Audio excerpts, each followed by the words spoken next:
Hi friends, नमस्कार आप सभी का। और देखिए, बहुत दिनों से क्लास ऑफ रहा। ठीक है, तो होली वगैरह था, सब कुछ छुट्टी हो गया अब। तो चलिए शुरू करते हैं हम लोग back paper, value added course का पेपर। ठीक है, इसका मैंने 7 पार्ट बना चुका है और इससे पहले मैं 40 क्वेश्चन तक करवा चुका था आपको, 41 तक। ठीक है, क्वेश्चन नंबर 42 से आज 50 तक कंप्लीट कर देंगे पूरा का पूरा।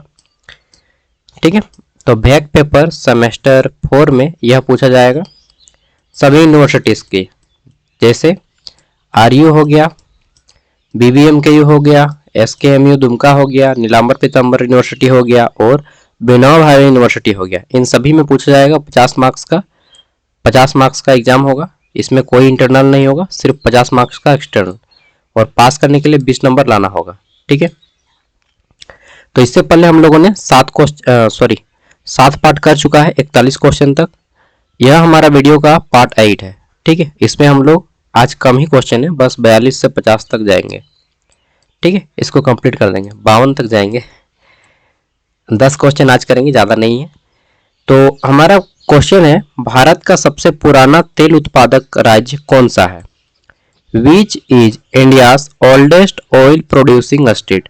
तो देखिए, आपने नाम सुना होगा डिगबोई। डिगबोई तेल उत्पादन में सबसे पहले नंबर पे आता है, जो कि असम में स्थित है।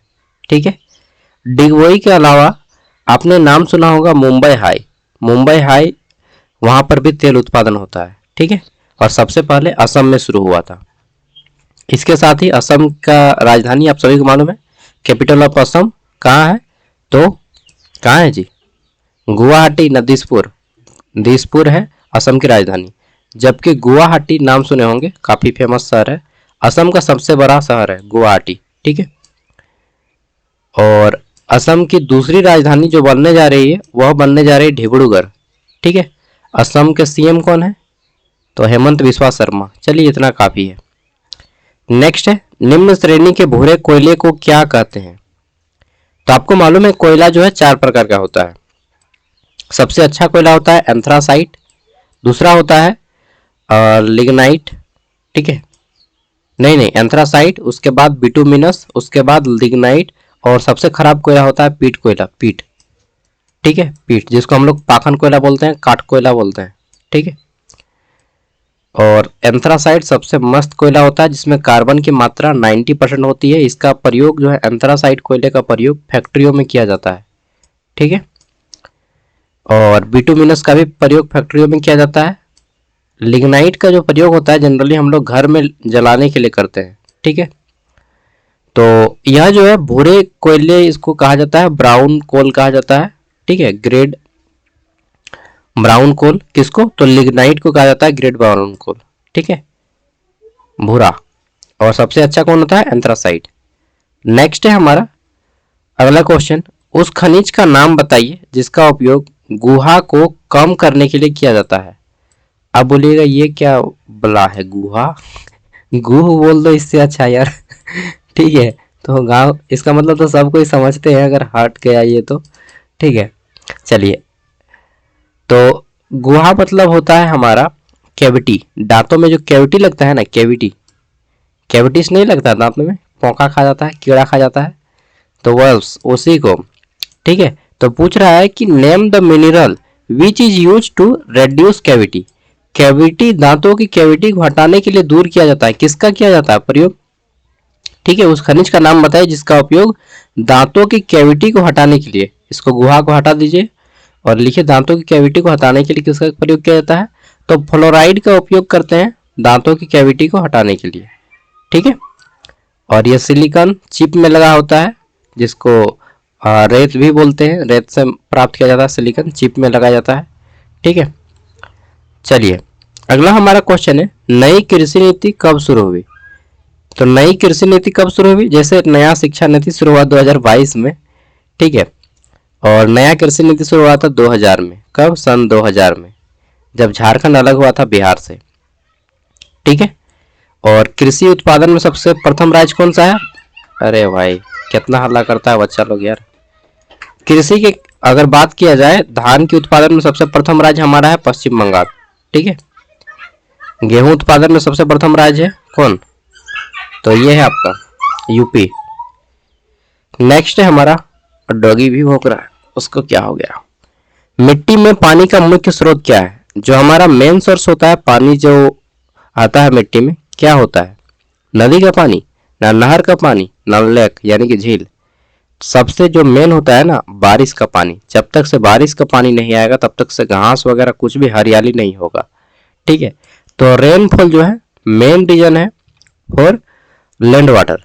ठीक है, now our next question 47 number. इसमें पूछा गया है कि एनर्जी यानी कि ऊर्जा डैश इज एन इकोसिस्टम। ठीक है, एनर्जी में जो ऊर्जा का प्रवाह होता है वह कैसा होता है? ठीक है, तो एनर्जी में ऊर्जा जो पारिस्थितिकी तंत्र है वह बहती है, फ्लो करती है। ठीक है, ऊर्जा बहती है एक पारिस्थितिकी तंत्र में, तो इसको नोट कर लीजिएगा। इसको समझाने का कुछ भी नहीं है कि बहती है मतलब एक दूसरे से एनर्जी ट्रांसफर होता है। जैसे यह अपघटक है, घास है, घास को बकरी ने खाया।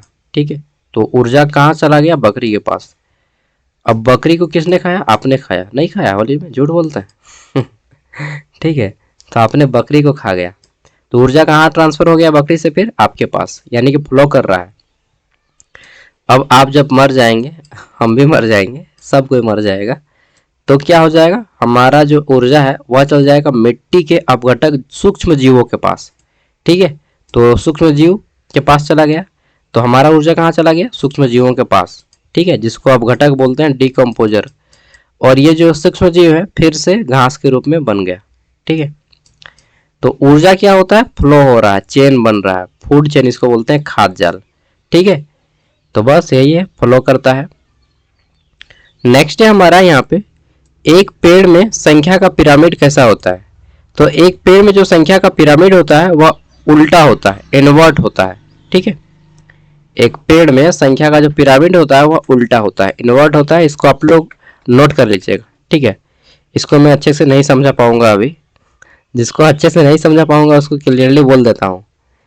पारिस्थितिकी शब्द पेश किया था किसने? ये जो पारिस्थितिकी शब्द है जिसको इंग्लिश में हम लोग इकोलॉजी बोलते हैं, ये वर्ड सबसे पहले किसने दिया? तो दोस्तों इस वैज्ञानिक का नाम है अर्नेस्ट हैकल।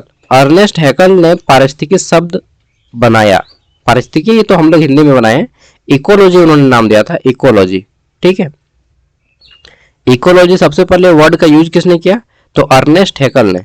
यहाँ पे केवल हैकल दिया गया, तो ऑप्शन डी इसका राइट आंसर हो जाएगा, हैकल। लेकिन पूछ ले कि पारिस्थितिकी तंत्र का पिता किसे कहा जाता है, तब हम लोग टोंसले मारेंगे। अगर पूछे पिता, फादर ऑफ इकोसिस्टम, तब टोंसले। लेकिन पूछे कि इकोसिस्टम वर्ड का किसने खोजा, तो अर्नेस्ट हैकल।